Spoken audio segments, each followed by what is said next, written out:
Welcome to the video lecture on marketing management. Today we'll cover the topic product decisions.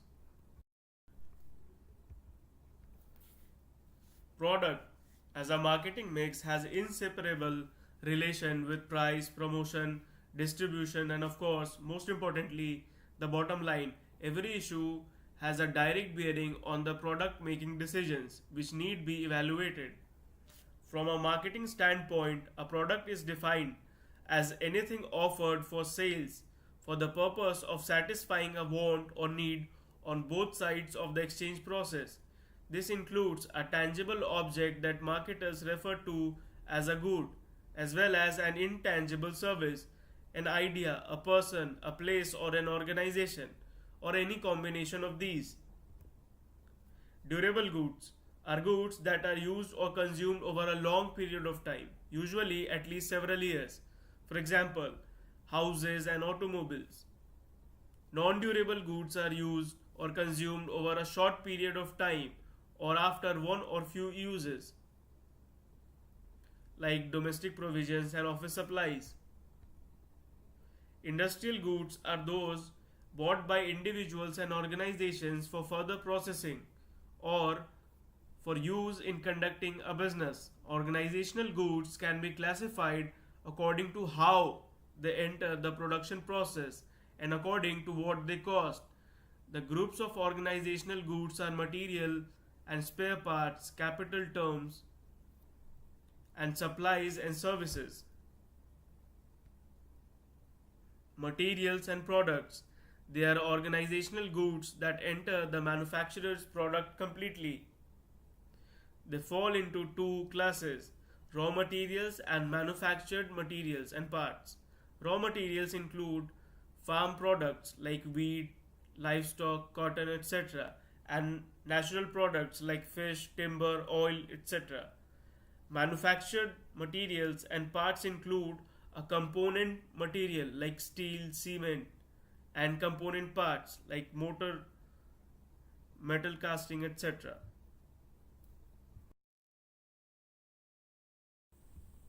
Consumer products are those bought by final consumers for personal consumption. Marketers usually classify these products based on consumer shopping habits. Consumer products include convenience products, shopping products, specialty products, and unsought products, convenience products. These are relatively inexpensive products that buyers or users choose frequently with a minimum of thought and effort. Examples include tobacco, washing soaps, and newspapers. These products are further classified as staple, impulse, and emergency products. Shopping products are those products that are little more costly and involve more risk than convenience products, thereby causing buyers and users to invest some more time and effort when making a selection. Example includes furniture, clothing, second-hand cars, and major appliances.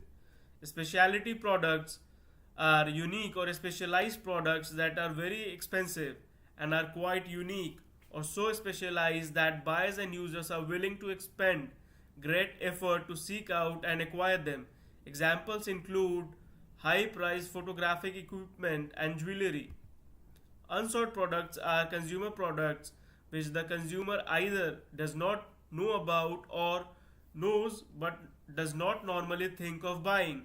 New products such as smoke detectors and compact discs are unsought goods until the consumer is made aware of them. Capital items are organizational goods that enter the finished product partly. They include two groups: installations and accessory equipments.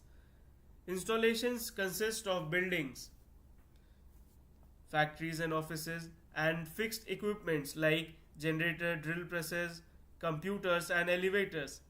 Accessory equipment includes portable factory equipment and tools like hard tools and lift trucks, and office equipments like typewriters, tables, and desks.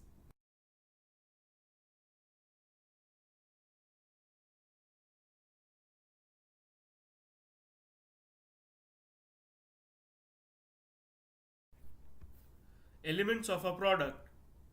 Elements that make up a product includes features, quality, design, branding, packaging, and labeling. Product quality stands for the ability of a product to perform its functions.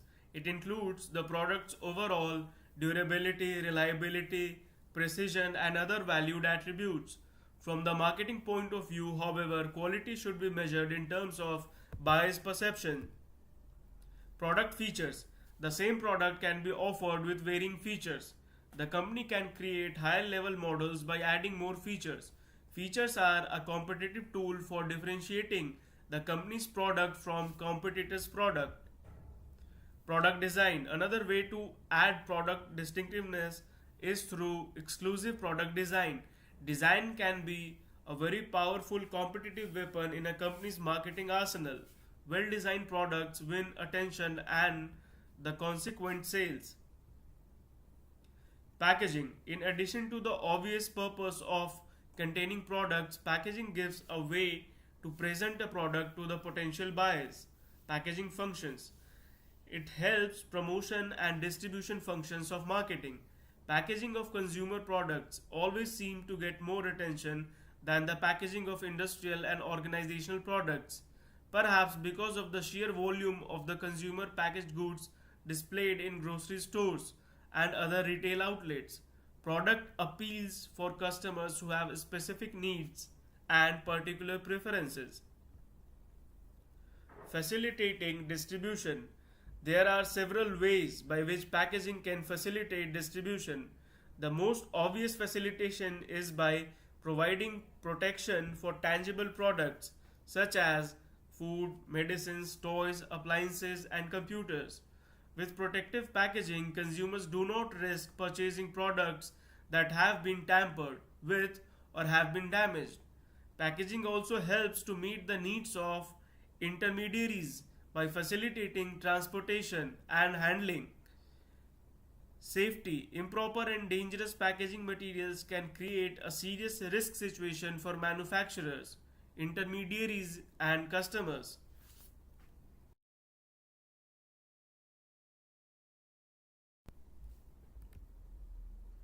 Environmental impact. As environmental concerns are increasing, new ways of packaging are being developed and old packaging methods are being revisited. Although consumers want products packaged in a way that is safe for themselves and the environment, marketers must consider whether consumers will pay for the added cost. Labeling. In addition to packaging, many consumers and organizational products must also have labels. Many labels are an absolute necessity, others are optional. Labeling functions. Primary functions of a labeling are to help promote the product, to provide information for buyers and intermediaries, and also to meet the statutory requirements. Promotional support. Whether visible or hidden, labels play an important role in companies' promotional efforts. If a label is poorly designed, sales can suffer no matter what the product's price is. Information for buyers and intermediaries. Product labels can contain as many as dozen or more items of information, including the brand name, the generic name, pictures and logos, the name of the manufacturer, quantity, size, contents or ingredients, nutritional information, instructions for using, consuming, storing, cautions if any, etc. Brand.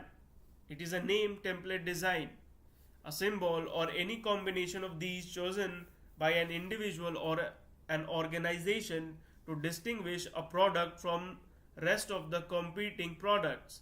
Brand name. The portion of a brand that can be expressed verbally, including letters, words, or numbers. Brand mark.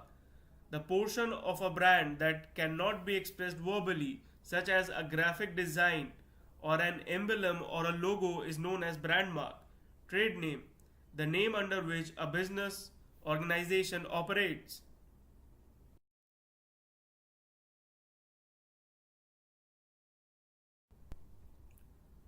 Trademark. A brand or portion of a brand that is legally registered with the government for exclusive use by the owner of the brand. Logo. A unique symbol, emblem that represents a firm or organization or a brand name written in a distinctive type style. Service mark, a trademark that represents a service rather than a good. The value of branding. A brand is often an organization's most valuable asset because it provides customers with a way of recognizing and specifying a particular product if they want to choose it again or recommend it to others. A brand also enables marketers to develop specific images and interrelated marketing strategies for a particular product. Sometimes a brand can command a premium price in the marketplace, and it is often the only element of a product competitors cannot copy. A brand reduces price differentials between goods and eases the task of a personal selling. Moreover, branding makes market penetration easier. Different brands of a similar product may be developed to meet specific needs of different categories of users. Brand equity indicates that overall strength of a brand in the marketplace and its material value to the company that owns it. Brand loyalty refers to the level of commitment that consumers have for a specific brand. The primary benefit of brand loyalty is that it provides insurance against significant market share loss when a new competitor appears on the scene. Another company may have a much larger base of customers to begin with, but if they are non loyal customers, they are more easily lured away by others in the market and the competitors.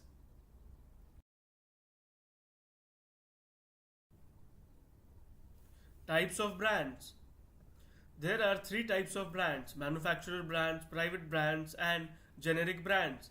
A manufacturer brand is a brand that is designated, owned, and used by the manufacturer of the product. Examples include Goodyear, Xerox, and Black & Decker. Private brand is owned by a wholesaler or a retailer. For example, any departmental store. A generic brand is actually a non-branded product that is identified only by its product category. Brand extension. It is assigning an existing brand name to a new product in the same product line or in a different product line. For example, Procter & Gamble put its name on dishwashing detergent, liquid hand soap, and shampoo. Brand extension saves the manufacturer the high cost of promoting new names and creates instant brand recognition of the new product. At the same time, a brand extension strategy involves some risk. Multi-branding. In a multi-branding strategy, the seller develops two or more brands in the same product category. This marketing concept was introduced by Procter & Gamble when it introduced Cheer as yet another competing washing powder for its own already successful Tide, which was doing quite well in the market. By using multi-brand strategies, the manufacturers gain more shelf space, thus increasing the retailer's dependence on their brands. A few consumers are so loyal to the brand that they will not buy another. The only way to capture the brand switchers is to offer several brands in the own company. Family branding. A family brand refers to a brand assigned to an entire line of product item. Park Avenue, for example, uses this strategy. Individual brand. An individual is a separate brand assigned to an individual product within a product line. For example, Hindustan Liver offers Lifebuoy, Lux, and other soaps. The disadvantage of using an individual branding strategy is that if customers don't like a new product, the negative impact is likely to affect the company's other products. Knowledge of product enables positioning and branding in relation to buyers' preference and behavior. Product positioning is relevant to successful marketing endeavors. We'll continue the same topic in the next video.